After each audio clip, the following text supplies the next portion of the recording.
کیا لے رہا ٹھیک ٹھاک ہو صحت اچھی ہے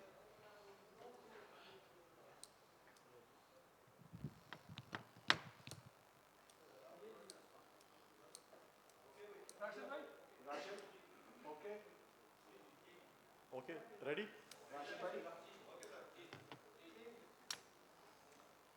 بسم اللہ الرحمن الرحیم تمام دوستوں کا شکریہ جیسا کہ آپ کو معلوم ہے کہ ایک لانگ مارچ نامی ایک مارچ لاہور سے اسلام آباد کی طرف روانہ ہے اور پاکستان کی تاریخ کا ایک انوکھا مارچ ہے کہ جو ٹائم ٹیبل کے مطابق شاید دوپہر 1 بجے سے 6 بجے تک چلتا ہے اور پھر اچانک جو ہے ان کے لیڈر جو ہیں وہ وقتاً فوقتاً لاہور کی طرف دوڑتے ہیں کہ شاید ہمیں کوئی اپروچ کرے مذاکرات کرے کوئی ہمارے ساتھ بات چیت کرے سب کے سامنے کہ جس طریقے سے لانگ مارچ جس طریقے چل رہا ہے اب اس کو کوئک مارچ بھی نہیں کہہ سکتے سلو مارچ تو ہم کہہ سکتے ہیں آج بھی اگر آپ دیکھیں کہ جس طریقے سے اکانومی کی صورتحال ہے وہ بھی آپ کے سامنے اور اس لانگ مارچ کے آپ مقاصد دیکھیں پچھلے دنوں پی ٹی آئی کے اپنے بھی گھر کے بھیدی فیصل واڈا صاحب نے پریس کانفرنس کی اس میں بتایا کہ اس لانگ مارچ کے مقاصد کیا ہیں خدا نہ کرے کہ وہ مقاصد ہوں ہم پولیٹیکل لوگ ہیں ہم ایک پرامن احتجاج میں پرامن جلسے میں پرامن جلوس میں پرامن مارچ میں بلیو کرتے ہیں پھر جس طریقے سے ارشد شریف صاحب شہید کو جو ہے اس کو اس لانگ مارچ کے ساتھ نتھی کیا گیا ارشد شریف صاحب کے ساتھ میرے اپنے خود بڑے اچھے اور میرے ذاتی تعلقات تھے میں ان کی والدہ سے بھی 2 دفعہ ملا لیکن جس طریقے سے پی ٹی آئی نے ارشد شریف صاحب کی شہادت پر سیاست کرنے کی کوشش کی بڑے افسوسناک عمل ہے پاکستان پیپلز پارٹی اس قسم کی سیاست میں بلیو نہیں کرتی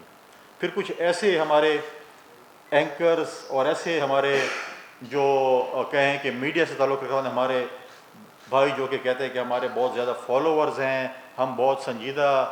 جو ہے وہ میڈیا میں جو ہے ہم لکھتے بھی ہیں اور ہم اپنے ٹی وی پہ بھی آتے ہیں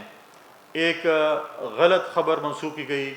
فورن منسٹر اور پاکستان پیپلز پارٹی کے چیئرمین بلاول بھٹو زرداری صاحب کے ساتھ کہ جی انہوں نے کوئی لیٹر لکھا ارشد شریف کے حوالے سے کہ ان کو جو ہے دبئی سے بے دخل کیا جائے اس پہ بڑی کلیئر پاکستان کے فورن آفس نے اس پہ بات کی چیئرمین بلاول بھٹو زرداری صاحب نے بات کی میں نے خود بھی 2 دن پہلے اس پہ اسٹیٹمنٹ دی کہ اس قسم کی جو ہے غلط سیاست فیک نیوز پھیلانا ایسے سینئر لوگوں کا میں سمجھتا ہوں کہ وہ ان کو زیب نہیں دیتا اگر وہ کسی کی پارٹی کے نمائندگی کرنا چاہتے ہیں تو ان کے پاس اور پلیٹ فارم بہت سے موجود ہیں ہم پہ تنقید کر سکتے ہیں بہت سے پلیٹ فارمز پہ ہم پہ تنقید کر سکتے ہیں لیکن یہ پلیٹ فارم نہیں ہے کہ آپ ایک فیک ٹویٹ کریں جس میں آپ غلط لوگوں کو آپ کے جو فالوورز ہیں ان کے ساتھ جو ہے آپ غلط بیانی سے جو ہے کام کریں کہ جی یہ چیز ہے یا وہ چیز ہے اب آپ دیکھیں کہ ہمیشہ جب بھی ڈی چوک پہ مارچ ہے یا یہ لانگ مارچ ہے ہمیشہ چائنا جو ہمارا ایک برادرانہ ملک ہے اس کے وزٹ کے ساتھ ریلیٹڈ ہوتا ہے پچھلی دفعہ بھی جب ڈی چوک پہ دھرنا تھا تو چائنا کے پریزیڈنٹ کا پاکستان کا دورہ ملتوی کیا گیا آج بھی ہمارے وزیر اعظم جو ہے چند دنوں بعد انہوں نے چائنا جانا تھا سی پیک کے حوالے سے باقی حوالوں سے بہت اس پہ وہاں پہ گفتگو کرنی تھی وہاں پر اور ایم او یو سائن کرنے تھے آج دوبارہ وہی P T I long march لے کر جو ہے یہاں کے امن و امان کو چیزوں کو خراب کرنا چاہتی ہے اور ہمیں پتہ نہیں ہے کہ کس ایجنڈے پہ کام کر رہے ہیں جب بھی سی پیک کی بات آتی ہے جب بھی چائنا کی بات آتی ہے پی ٹی آئی والوں کو پتہ نہیں کیا ہو جاتا ہے اور وہ کبھی لانگ مارچ کرتے ہیں کبھی ڈی چوک پہ آ جاتے ہیں آج بھی اگر آپ دیکھیں کہ اس لانگ مارچ کو جس طریقے سے انڈیا کی میڈیا اپریشیٹ کر رہی ہے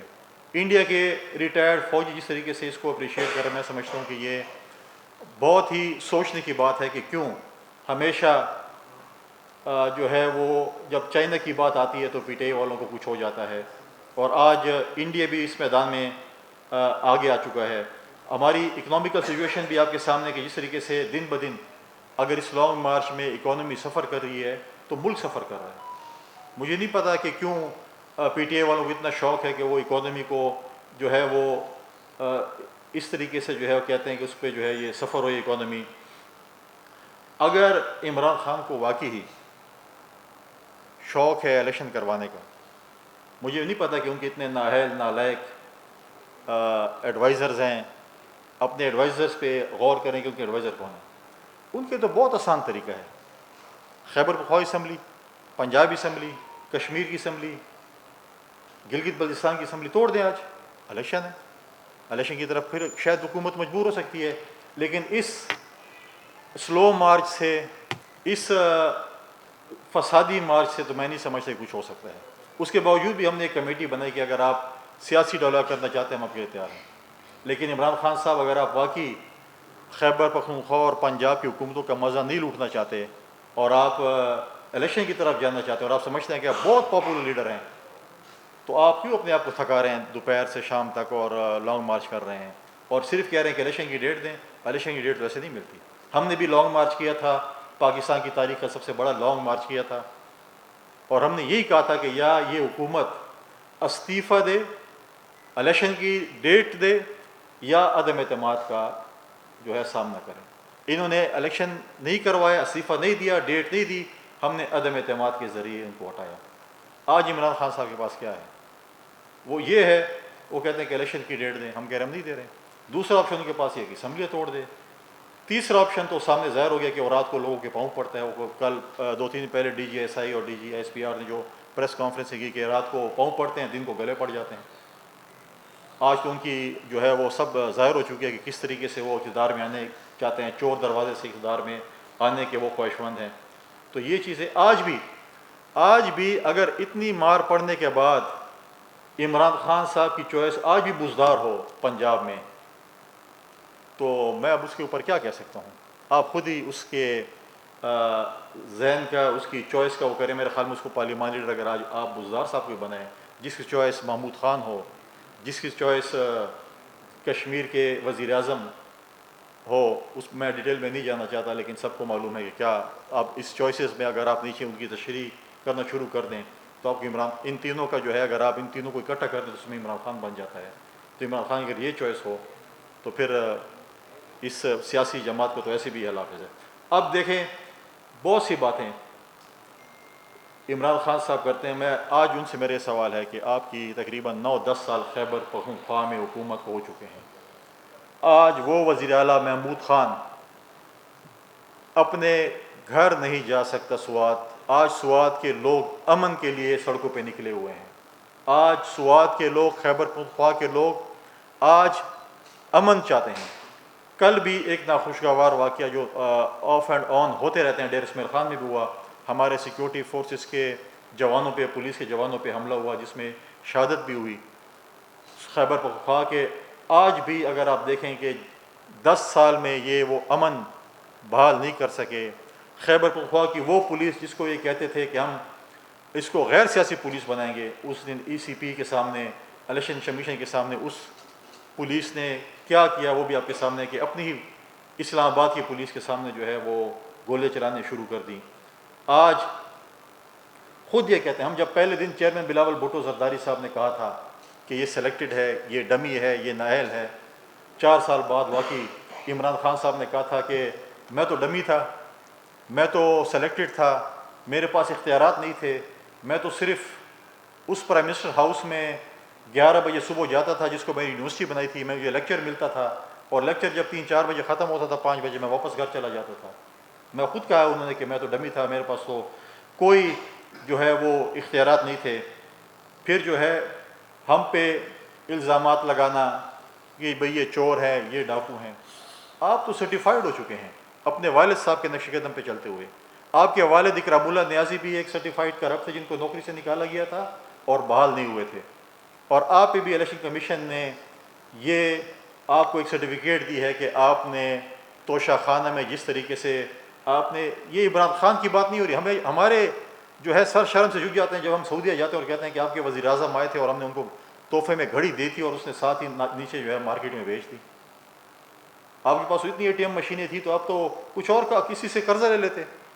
ایسی چیزیں تھیں تو شخانے کی جو انہوں نے ڈکلیئر ہی نہیں کی اور خود گھر لے گئے۔ آج ای سی پی میں اس سے پہلے آپ نے پروہیبٹڈ فنڈنگ کیس میں آپ کے اوپر جو ہے چیزیں ثابت ہوئی۔ آج یہ ملک سیلاب میں ڈوبا ہوا ہے، جس طریقے سے ہمیں جو نقصانات ہوئے ہیں، آج جتنے جو ہے وہ گھر ڈیمیج ہوئے ہیں وہ سب کے سامنے ہیں۔ عمران خان نے تو کہا تھا کہ میں نے کوئی 15 ارب روپے ٹیلی تھون سے جمع کیے ہیں، آج تو ٹیلی تھون والے پیسے نظر ہی نہیں آ رہے وہ کدھر ہیں۔ شاید آپ کو کچھ عرصے بعد پتہ چلے کہ وہ ٹیلی تھون کے پیسے بھی شاید انہوں نے جو ہے اپنے لانگ مارچ میں اپنے اوپر خرچے پہ استعمال کر دیے ہیں۔ پہلے بھی زکوٰۃ خیرات کے صدقے کے پیسے انہوں نے اپنی سیلف پروجیکشن پہ خرچ کیے، آج دوبارہ کیا پتہ کہ یہ لوگوں نے ان کو جو سیلاب کے نام پر جو پیسے دیے تھے، جتنے بھی دیے تھے، بقول ان کے 15 روپے ہے، وہ تو حق ہے کہ آج ان لوگوں کو جو بے سر و سامانی کی حالت میں ہیں ان کو دے دیے جاتے، لیکن آج تک وہ بھی جو ہے نہیں دے سکے۔ اور جو شخص عافیہ صدیقی کا کیس لڑنے آیا تھا، بعد میں پتہ چلا کہ وہ فرح گوگی کا وکیل بن چکا ہے۔ عافیہ صدیقی کو بھول کے انہوں نے جو ہے فرح گوگی کی وکالت شروع کی، اور جس طریقے سے گھنٹہ ڈیڑھ ہمیں ایک لیکچر دیا انہوں نے فرح گوگی کے پراپرٹی ڈیلر بننے پہ کہ کس طریقے سے اس نے پیسے کمائے۔ قوم کو انہوں نے کہا کہ آپ انڈے مرغیاں کٹے بیچیں، اور فرح گوگی کہا کہ تم پراپرٹی ڈیلر بن جاؤ۔ تو قوم کو بھی بتاتے کہ آپ بھی فرح گوگی کی طرح پراپرٹی